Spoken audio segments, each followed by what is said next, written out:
Hello and welcome to the class 11th online biology classes. In this video, we will discuss the topic 3.4 gymnosperms from chapter number 3 Plant Kingdom from class 11th NCERT biology book. Let's start the topic. The gymnosperms, gymnos means naked and sperma means seeds, are plants in which the ovules are not enclosed by an ovary wall and remain exposed both before and after fertilization. तो gymnosperm को generally उन्हें naked seed बोला जाता है, यानी जो इनका ovule होता है वो किसी भी ओवरी से एनक्लोज नहीं होता, फर्टिलाइजेशन से पहले भी और फर्टिलाइजेशन के बाद भी। इसी वजह से इन्हें क्या बोला जाता है, जिम्नोस्पर्म, यानी ऐसे प्लांट जो नेकेड सीड होता है जिसके अंदर। The seeds that develop post fertilisation are not covered, that is are naked, यानी जो सीड डेवलप होगा फर्टिलाइजेशन के बाद वो कवर नहीं होता और उसे नेकेड बोल देते हैं हम। Gymnosperms include medium size trees और टॉल ट्रीज एंड श्रब्स। ठीक है, जो जिम्नोस्पर्म है उसमें मीडियम साइज ट्रीज हैं या टॉल ट्रीज होते हैं या श्रब्स होती है। One of the gymnosperms, the giant redwood tree sequoia, is one of the tallest tree species. की एक जिम्नोस्पर्म जो जाइंट रेडवुड ट्री है सिक्वा, वो सबसे टॉलेस्ट ट्री स्पीसीज में आता है। The roots are generally tap root, जो रूट है वो टैप रूट टाइप होती है। Roots in the some genera have fungal association in the form of mycorrhizae as in case of pinus, while in some other, that is cycas, small specialized roots called caroloid roots are associated with entofixing cyanobacteria। तो जो roots हैं इनके अंदर कुछ fungal association रहता है जिसे माइकोराइजी कहते हैं हम, जैसे पाइनस के केस में, जबकि जो दूसरा है हमारे पास साइकस, उसमें स्पेशलाइज रूट होती है जिसे कैरोलॉइड रूट बोल देते हैं हम। और वो किसके साथ एसोसिएशन में रहती है, एंटो फिक्सिंग साइनोबैक्टीरिया के कांटेक्ट में रहती है, यानी नाइट्रोजन फिक्सिंग साइनोबैक्टीरिया के एसोसिएशन में रहती है। The stems are unbranched Cycas और ब्रांच्ड पाइनस और सेड्रस, यानी जो स्टेम्स होती है वो अनब्रांच्ड हैं जैसे साइकस के केस में, और ब्रांच्ड होगी जैसे पाइनस और सिड्रस के केस में। द लीव्स में बी सिंपल और कंपाउंड, और जो लीव्स होती है वो सिंपल होती है या कंपाउंड होती है। इन cycas the pinnate leaves persist for a few years, और साइकस में जो पिनेट लीव्स हैं यानी पिन टाइप, उसमें जो होता है वो परसिस्ट करती है, यानी काफ़ी सालों तक साइकस के अंदर पिनेट लीव्स होती हैं। The leaves in gymnosperms are well adapted to withstand extremes of temperature, humidity and wind, यानी जो लीव्स है जिम्नोस्पर्म की वो वेल एडेप्टेड है ताकि वो एक्सट्रीम टेम्परेचर को, ह्यूमिडिटी को या विंड को क्या कर सके, एडेप्ट कर सके। In conifers the needle like leaves reduce the surface area, conifers में जो निडल लाइक लीव्स होती है यानी सुई के तरीके की लीव्स, सरफेस एरिया घटा देती है। Their thick cuticle and sunken stomata also help to reduce water loss, और जो उनका मोटा क्यूटिकल होता है लीव्स का और जो स्टोमेटा है वो बहुत ही ज़्यादा कम होते हैं, छोटे हो जाते हैं, तो इससे जो वाटर लॉस होता है उसे प्रिवेंट कर लिया जाता है इसके अंदर। So the gymnosperms are heterosporous, जो जिम्नोस्पर्म्स हैं वो क्या है, हेट्रोस्पोरस होते हैं, यानी अलग अलग तरीके के स्पोर बनाते हैं। They produce haploid micro and megaspores, यानी हैप्लोइड माइक्रोस्पोर और मेगास्पोर बनेंगे उसके अंदर। हैप्लोइड यानी सिंगल सेट ऑफ क्रोमोसोम होता है। The two kinds of spores are produced within sporangia that are borne on sporophylls which are arranged spirally along an axis to form legs or compact strobili or cones।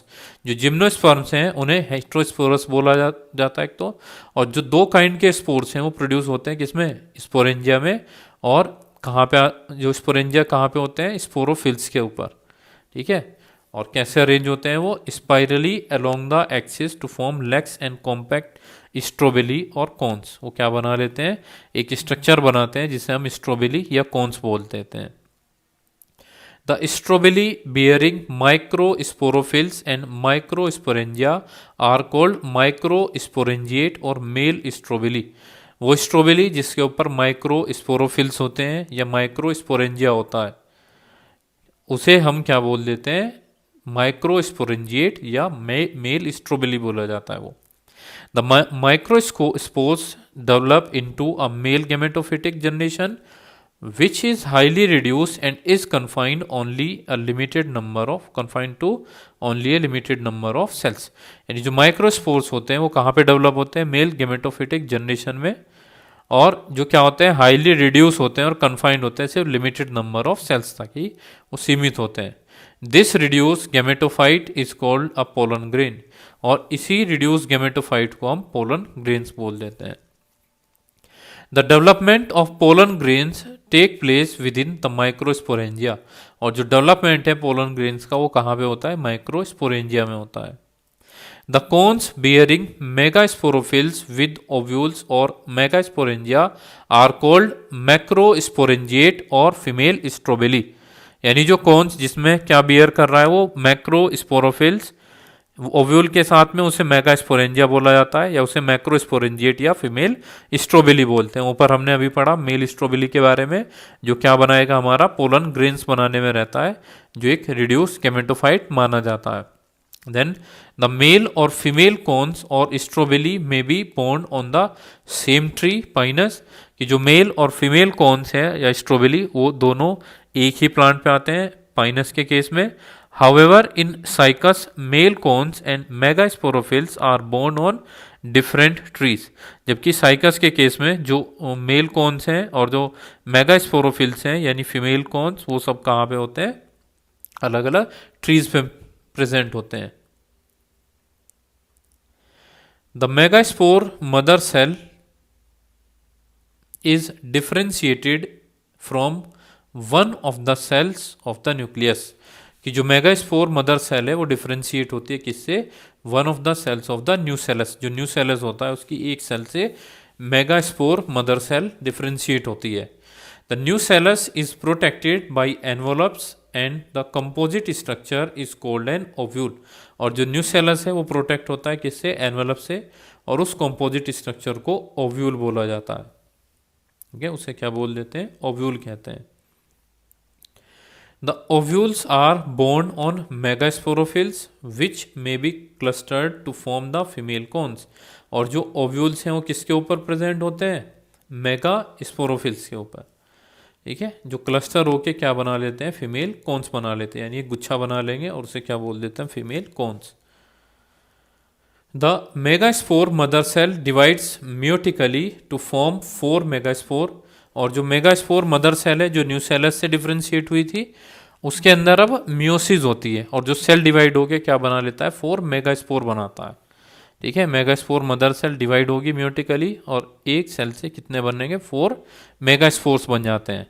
One of the megaspore enclosed within the megasporangium develops into a multicellular female gametophyte that bears 2 और more archegonia और female sex organs.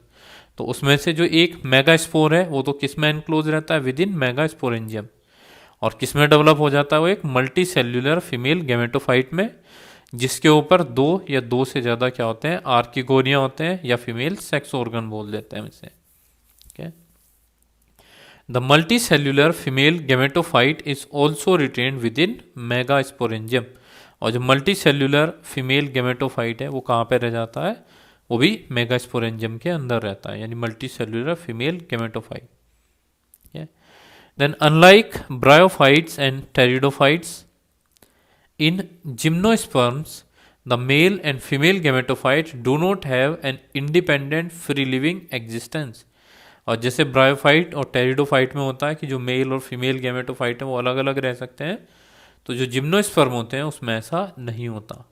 ठीक है, they remain with in the sporangia retained on the sporophytes, वो कहाँ रहते हैं, sporangia में रहते हैं, जो किसके ऊपर रह जाता है, स्पोरोफाइट्स में। The pollen grain is release from the microsporangium, जो पोलन ग्रेन है वो कहाँ पे रिलीज होता है, माइक्रोस्पोरेंजियम से रिलीज होता है। They are carried in air currents and come in contact with the opening of ovules borne on megasporophylls, और वो एयर से उड़ के, जो माइक्रोस्पोरेंजियम से पोलन ग्रेन्स रिलीज हो रहे हैं वो एयर से उड़ के और जो ओव्यूल है उसके माउथ तक पहुंच जाता है, जो कहाँ पे प्रेजेंट है, मेगास्पोरोफिल्स में। The pollen tube carrying the male gametes grow towards archegonia of the ovules and discharge their content near the mouth of archegonia. और जो पोलन ट्यूब है जिसमें मेल गैमेट आता है वो ग्रो करती है आर्किगोनिया की तरफ ओव्यूल्स में, और जो उनके मुंह के अंदर कंटेंट होता है उसे कहाँ पहुंचा देता है, वो आर्किगोनिया के अंदर यानी माउथ ऑफ आर्किगोनिया तक वो पहुंचा देता है उसे. Following fertilization, zygote develops into an embryo and the ovules into seed. The seeds are not covered. अब फर्टिलाइजेशन होगा, जाइगोट एम्ब्रियो में बदलेगा, और एम्ब्रियो क्या होते हैं, एम्ब्रियो जो ओव्यूल्स में होते हैं वो किस में होंगे, सीड में कन्वर्ट हो जाता है, और इन सीड के ऊपर कोई कवर नहीं होता. यहाँ पे एग्जाम्पल दे रखे हैं जिम्नोस्पर्म के, साइकस, पाइनस एंड जिंको. ठीक है, जो फर्स्ट दे रखा है वो साइकस है, ऐसे पत्ती होती है इसकी. ये पाइनस है यानी निडल लाइक स्ट्रक्चर होता है, और लास्ट है हमारा जिंको.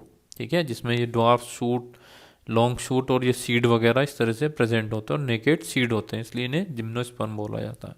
ठीक है, next video we will discuss angiosperm then.